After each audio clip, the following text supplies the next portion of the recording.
So, over the past few months, I've been gradually transitioning over from console to PC gaming. I've played games on PC for years, but never really got into it as my primary platform up until now. Growing up, I was a Nintendo fanboy who was obsessed with the company and wanted to buy whatever game they were shoving in my face. Like, I wanted to buy a Wii U throughout that system's entire lifespan, even though the Wii U was the Wii U. Granted, I did end up liking a lot of the 3DS games Nintendo promoted to me, games I wouldn't have tried otherwise. My first home console was a used PlayStation 2, and later on I bought an Xbox 360 for myself because I wanted to see what that weird Halo thing was. The Switch was my first current gen console, and while my love for Nintendo has soured as I've gotten older, I still enjoy their games and hardware. I adore the Switch's hybrid design, being able to use it in a variety of ways, plus finally getting to play games like Mario Kart 8 and Splatoon. Lately I haven't been using it much, but I still break it out on occasion for Splatoon. I also picked up a few indies on it. I sunk a lot of hours into Stardew Valley, and I also recently picked up Superliminal and Hypnospace Outlaw. Both great games, by the way, would recommend. But PC gaming has always been a part of my life in a more minor form. My first PC was an old Windows 98 machine my mom got for me as a kid. It didn't have internet, but it did have Lego Island. I also ripped my CDs to the hard drive, and since this was far before I had developed an actual taste in music, it was common to hear the soundtracks for Cars and, for whatever reason, Batman Forever playing in my room. Around the same time, I was in elementary school. My parents had divorced a year or two prior, and my mom paid for me to go to a daycare after school while she went to work. I'm not going to get into the daycare too much, but as a not yet diagnosed autistic kid, I had poor social skills and no one really knew what the fuck was wrong with me. I didn't have any friends there, the other kids disliked me, and throughout the entirety of me being there, the closest thing I got to a friend was this kid I'd hang out with so I could play with the Transformers he'd bring. But the saving grace of this daycare was the computer lab. 2 Windows XP computers chock full of PC games. Of course, they were all casual kids games, but a lot of them were really fun. I remember playing a lot of Spy Fox since I was really into secret agents as a kid, and a lot of LEGO Digital Designer since I was really into Legos too. To be honest, I don't remember much else about what games the computers had, but I do remember playing 3 games in particular just endlessly. Roller Coaster Tycoon 3, Cake Mania 2, and Trackmania Nations Forever. I'm not going to go into detail about these games, maybe another time, but these 3 in particular were so fun that I later bought them and played them occasionally. Trackmania way more than the other 2 though. Once I got into middle school, I finally got a modern computer that had internet access. Although it was just a cheap laptop that eventually died on me because I didn't know what hard drive fragmentation was yet and force shut it down like a moron. And then I did it again with a second laptop. Then about 5 years ago I got a proper desktop PC, except I was broke so it used one of those APUs with integrated potato graphics. I could still use it for older games, mainly Gary's Mod with friends, but I still reached for my Switch or Xbox when I wanted to do some quote-unquote real gaming. That all changed in August of 2019 when I got my current laptop. When I was looking for a new laptop for college, I decided I was done with shitty laptops and desktops. I wanted a fucking nice laptop for once. Something with an SSD in it, enough power to edit videos, and since I fibbed a bit to my parents about how much power I'd need for that, I was able to get one of those certified VR-ready laptops to use with my Oculus Quest. I ended up with an Alienware M15 with a GTX 1660 Ti in it, and it served me well in the past year and a half of ownership. Most, if not nearly all, of the games I played on it were VR games, especially VR chat, and it really helped me adapt to the whole quarantine thing last year by putting a $400 toaster on my face and pretending everything was fine. But as for non-VR games, it wasn't much more than basic stuff like emulators and Trackmania. That changed 2 months ago when I signed up for a trial of Xbox Game Pass. For those of you who don't know, Game Pass is an a la carte service where you pay a subscription fee and get access to a huge library of games you can pick from and play. They offer it on PC in addition to Xbox, and although the selection on PC isn't as large, it's still plenty of variety. I decided to take them up on their promotional thing where you get 3 months of Ultimate for $1, and started browsing the catalog. It wasn't long before I stumbled upon a game to play. Star Wars Jedi Fallen Order. I'd heard good things about it, and I'd recently bought Squadrons to play in VR, but never really got the chance to play Jedi Fallen Order since I didn't have a current gen console, or at least one that wouldn't melt at the thought of running it. So I installed it, and yeah, it's a fantastic game. I don't have a ton to say about it, but it's the kind of game that's just fun to run around looking for collectibles and whatnot, even after completing the story. There's a few different worlds to explore, with Zepho being the largest. While most of the game is very linear, basically telling you where to go, there's areas of the game that are entirely optional, such as the Venator wreck on Zepho, and plenty of hidden passageways and shortcuts to find as well. Your lightsaber is entirely customizable with tons of different parts and materials, including the same lightsaber parts you can find at Savi's workshop in Star Wars Galaxy's Edge. So if you wanted, you could design your custom Galaxy's Edge saber in-game before building it in person, or use the parts to recreate the custom saber you already got. And as you progress through the game, you unlock more customization options and ways to use your lightsaber. For example, here's the design I ended up with. It's a purple dual and split blade saber, but I designed it in a specific way to hide everything it can do. You can pick different emitters for each end, so one has a more defined emitter while the other is more subtle, so it looks like a single blade saber even though it isn't. That way the dual and split blade modes are more of a surprise. The game isn't perfect, of course, and there's complaints I have with it. You can't go back and replay any story sequences, including the entire planet the final area of the game takes place on, which is unfortunate. The post-game offers a meditation training mode where you can battle opponents of your choice, and it would have been a great spot to include the option to play certain battles or events too. The split blade saber mode isn't a mode per se, instead more of a special attack, which kinda sucks since you can toggle between the other two blade modes with the press of a button. Fast travel is non-existent, so if you want to go to a specific area of a planet, you have to do it the old-fashioned way, which can take a while. If you want to go to a different planet, you gotta figure out where the hell you parked first. Overall though, I enjoyed it a lot, so much so that I recently bought it on Steam and uninstalled the Game Pass version. There's just one problem though. EA. See, Jedi Fallen Order technically isn't on Game Pass, it's actually on EA Play, which is a service included alongside Game Pass. So you have to download EA Desktop to play it. When installing the game on Steam, I wasn't exactly sure how save files transferred over, so I left the EA version installed while the Steam one downloaded. I tested the Steam version to make sure everything was working and that my saves transferred over. They did, so I uninstalled the EA version. One problem though. Uninstalling the EA version, for some dumbass reason, uninstalled both versions of the game. Steam wasn't even aware the files were missing, giving a generic error message when I tried to boot it up. So now I had to download the game again. I don't know if this is EA's fault, since having 2 copies of a game installed isn't very common. Maybe Steam does the same thing, but considering how shit EA launchers are, I'm gonna blame EA. Speaking of Steam, I also got some other games on PC around that time. Halo the Master Chief Collection and Left 4 Dead 2. Let's cover the Master Chief Collection first. The only Halo games I own for my 360 is CE Anniversary, an old copy of Halo 2, and Halo 4. I only ever got around to playing Anniversary though, so being able to buy all the Halo games in one fell swoop was pretty great. I recently played through a good chunk of Halo 1 and 2's campaigns, only stopping because I really hate dealing with the Flood. Thankfully, not all Halo games include the Flood, and per my cousin's suggestion I tried out Halo Reach, which I actually really enjoyed. Having teammates around to help you is always handy, and while you don't encounter any Flood, the game adds new Covenant enemy types to compensate. There's also the addition of the armor ability, which can be swapped out. You start out with one that lets you sprint, but you could find ones that give you shields, active camouflage, or jetpacks. Me personally, I prefer the active camo, since it muffled my weapon noises and allowed me to quickly take out enemies with a sniper rifle or handgun. Sadly, you can't take an armor ability with you from one mission to the next, and you're limited to the abilities provided in each mission, but it's still a nice change of pace. It was also the first Halo campaign I played from start to finish, and it was overall just a fun game in general. The collection these games are packaged in is also pretty alright. Multiplayer is available for all the Halo games, and 343 consistently adds new customizable armor and random older stuff imported from things like the cancelled Halo Online or the Fireteam Raven arcade game.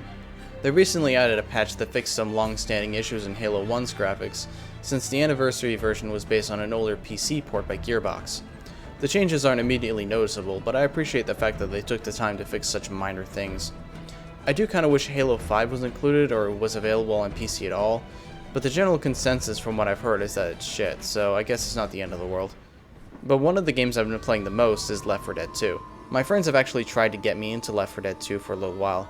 A few years back, a friend even gifted me the game. I didn't want to play it though, because I thought it was a horror game. I scare easily, so I tend to avoid games like that. so I wanted to avoid playing it because scary zombie game must avoid. But my friends convinced me to play with them, and I was dead wrong. No pun intended. First, it's not really scary at all. There's no cheap jump scares like FNAF or an overpowered enemy hunting you down like in Alien Isolation. Yes, I'm aware of the hunter, but he can be easily dispatched by a teammate. And second, it's just really fun. There's a nice variety of weapons, including melee weapons, which are my favorite. I think if there was one thing that sold me on this game, it was the fact that I could literally slice zombies in half with a fucking katana. That's awesome. The main characters are all likable and play off each other well. The 4-player system is fun and infinitely replayable. There's a healthy number of campaigns, and about a bajillion mods out there that you can use. The one me and my friends use most is one that turns the tank zombies into, well, just see for yourself.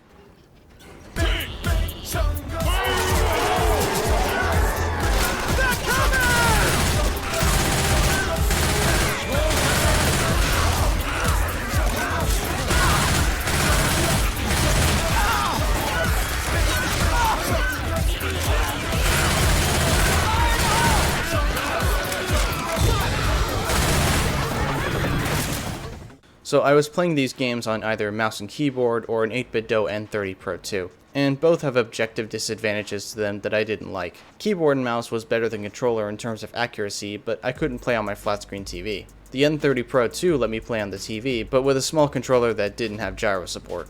Okay, well technically it does have gyro, but I couldn't for the life of me get it to work in Steam Input. So I was looking for another controller, not sure what to get, and then I came across a video by Neryl talking about the Steam controller, and it seemed interesting to me. He made it clear that the controller had objective disadvantages in certain areas and had a high learning curve, but that it was overall a great controller, or at least one that he seemed to like. So I decided to get one, mainly because I was curious about the controller layout and just wanted to mess with it for a bit. And to my surprise, it quickly became my controller of choice. The Steam controller definitely has a learning curve and takes getting used to, but the design of it is honestly pretty great.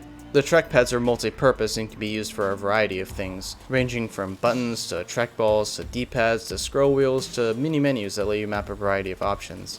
You have to have a bit of patience when using this controller with a new game, since you'll often want to remap things to different places, often going back and forth between the game and the controller configuration page several times in a play session. But when you get the layout how you want it, which doesn't take as long as you'd expect, especially due to the various community layouts and controller templates you can pick from, it's fantastic. The kind of flexibility you just can't get on other controllers. You can even map multiple button inputs to one button on the controller, which I used with Jedi Fallen Order to make some combo moves easier to pull off. The haptics in the controller are the best I've ever felt, making Nintendo's HD Rumble feel dated in comparison. The motors allow the controller to subtly emulate the feel of different input types, as well as adding rumble emulation if you want to use that. For some games this results in the controller making weird noises while playing, mainly in Halo, but honestly I think that's cool as shit. The controller also has gyro aim, which is a godsend for people like me who suck at console shooters and could really use an input that allows for better aim. Using the right trackpad for camera controls and the gyro for aiming works incredibly well, much better than an analog stick.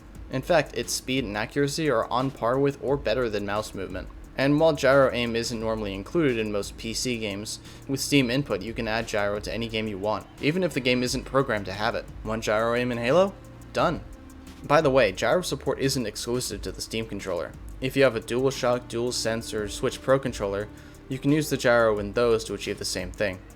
I'd recommend giving it a try sometime, you might end up liking it. An odd use case I found for the controller was using it for just navigating my desktop.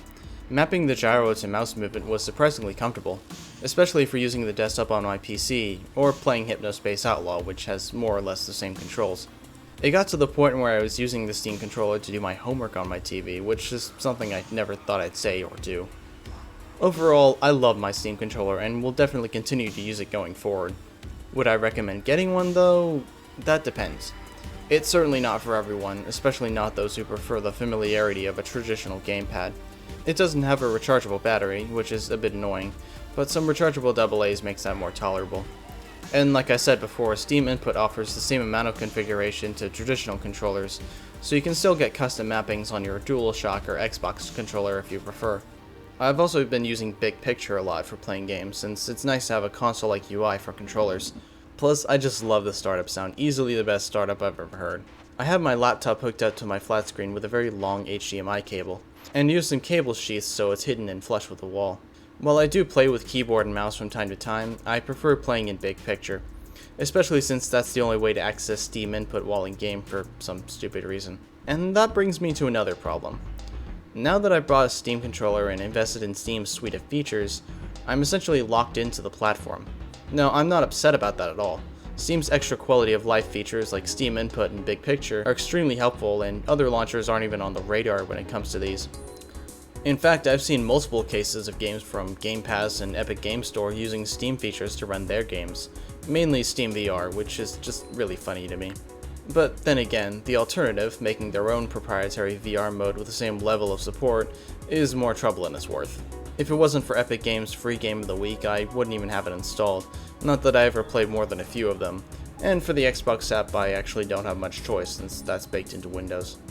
I wish it was easier to get the Steam controller to work with non-Steam games, especially Game Pass games, and yes, that's part of the reason why I bought Jedi Fallen Order on Steam, but my results have been mixed at best. Using Steam GridDB and UWP Hook, I was able to add my Epic games and use Steam Input with them, but not for Game Pass games. Which sucks because there are games coming to Game Pass that I was really looking forward to, mainly Back 4 Blood and Atomic Heart.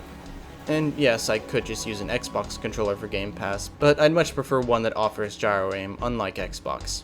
An easy solution to this would be a customizable X-Input mode made specifically for non-Steam games. It doesn't even have to be per game really, I mainly just want gyro. If Valve implemented that at some point, that'd be really useful. I'm debating whether or not I want to even keep my Game Pass subscription, honestly.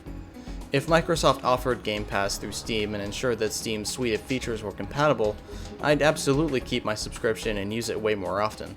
Microsoft's games have already sold very well on Steam, and EA Play has already offered there too, showing that a subscription model can work on the platform. I think offering Game Pass through Steam as an option would overall be the best solution and might encourage more people to try Game Pass out. But yeah, that's basically just some of the thoughts I've had regarding PC gaming and my experiences with it so far. And when I first wrote this script, the video would have ended right about here, but that was before Valve went and dropped a fucking bombshell. So if you haven't heard, Valve is making a new handheld system called the Steam Deck.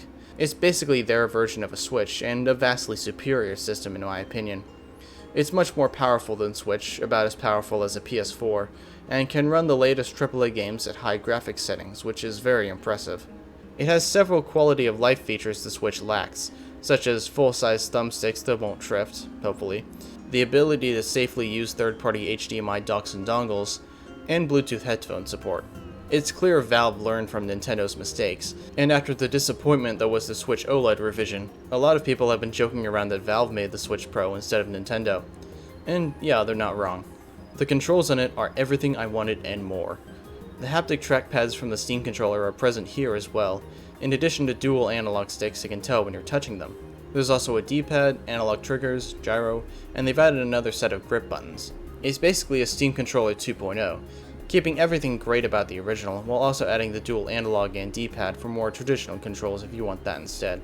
I'm hoping that Valve does make a separate Steam controller 2 out of this, with a rechargeable battery this time, but I don't know how likely that is. But the best part about it is that the Steam Deck isn't a console. It's a full-on PC that's just as customizable as any other computer.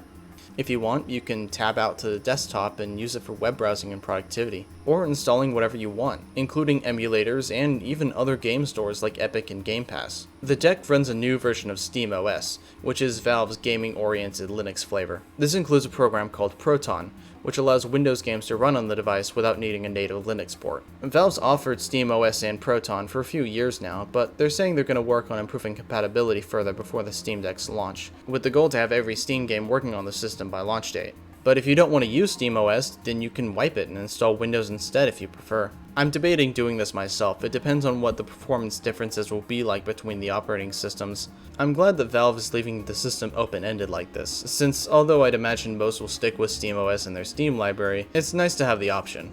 But the Steam Deck's real advantage is its massive catalog. Like, when I say massive, I mean absolutely massive. No other console's library comes close, even including backwards compatibility. Being able to take something as huge as Jedi Fallen Order on the go is insane enough, but I could also play Left 4 Dead 2, or Dolphin, or Trackmania Nations Forever. Hell, I could play fucking Halo on this thing. It's been a dream of mine to have Halo on a handheld, and now it's possible. That's insane. It's not perfect though. The battery life is going to be pretty poor. If you're running a modern AAA game, then your Steam Deck is only going to last for 2 hours or so. Less intensive games will last longer, with Valve's official estimate being between 2 and 8 hours. To give a better idea of battery life, they said you can play Portal 2 at max settings for 4 hours, or 6 if you limit the frame rate to 30 frames per second. There's only one USB port on the device, being the USB-C port on the top.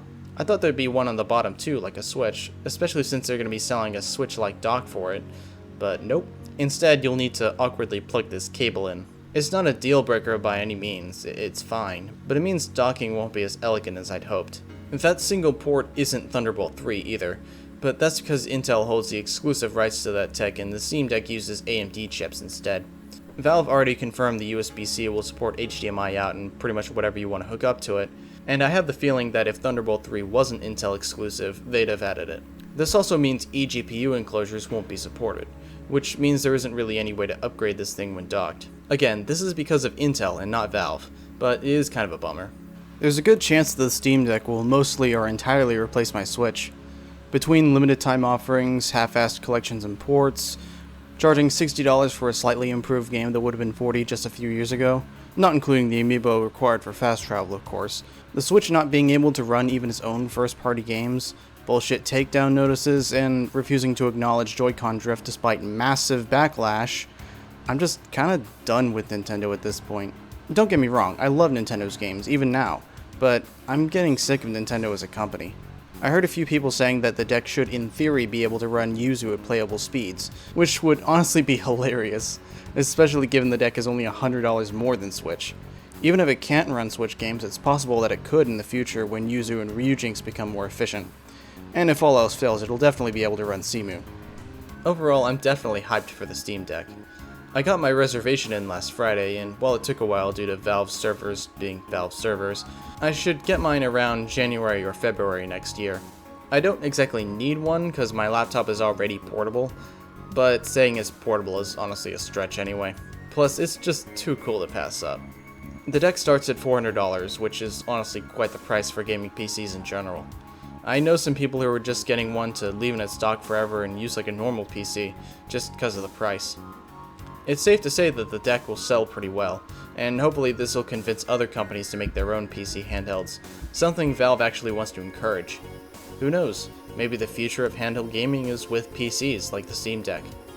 Anyway, let me know what you guys have to say about all of this, either the Steam Deck or my opinions on PC gaming. I'm open to chatting about it more. I'd also recommend checking out Neryl's video on the Steam controller, as well as his two-parter about motion control and gyro aim. He's one of my favorite video essay YouTubers, both informative and funny, and I'd wholeheartedly recommend his channel. Anyway, that's it for now. Thanks for watching. Bye.